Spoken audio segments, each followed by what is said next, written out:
debated on speaking upon this because I know there's so many people out there that just cannot wrap their little bitty brains around the fact that this whole situation right here was wrong and honestly, definitely color driven. But we're gonna get into it. If you have a biracial child, please, coming from a biracial child, please stop placing your children in predominantly white areas, predominantly white schools, predominantly white sports.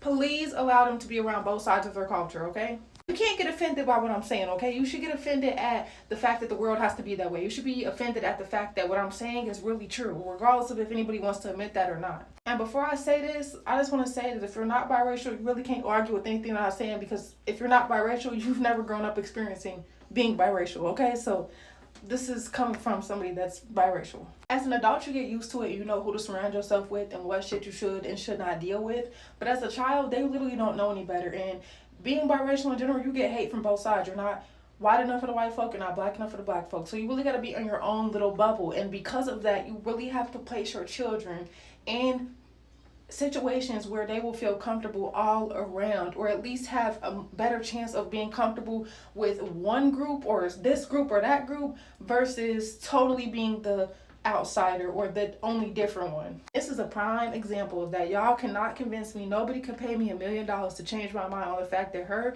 leaving her out of this hug was not intentional. She knew what she was doing, and it's not that she forgot. It's not that it was a mistake. It's not that she didn't see her. It's that she didn't want to. Period, point blank. It ain't like it's a whole crowd of 26 girls. Now, if she's hugging the whole stage, I could see if she forgets one or two. This is 4 little girls. You know what I'm saying? And then once you hug them and you realize, oh, she's right there, I would give her her own hug if it was genuinely an accident. Shit like this just makes me so mad, because I've dealt with situations like this my whole life, especially starting at a kid. Like, starting at a young age, going through shit like this, it damn near be traumatizing, because when it happens over and over and over, you really start to be like, damn, what do I do? Who do I fuck with? Who do I talk to? Who do I, And unfortunately, it all just comes down to the simple fact that when they're not used to being around biracial or black children, yes, their mindset is totally different, because they're not used to having to watch what they say, or why certain things can be offensive, or why certain things like this would get looked at how we're looking at it, because they're not used to that. They don't ever have to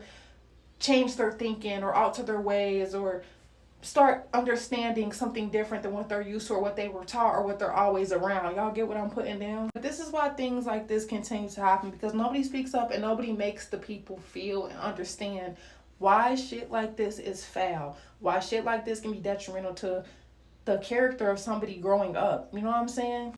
But you know what they say, you reap what you sow. And sometimes it don't come back on you. It can come back on kids, it can come back on family members. So I just hope that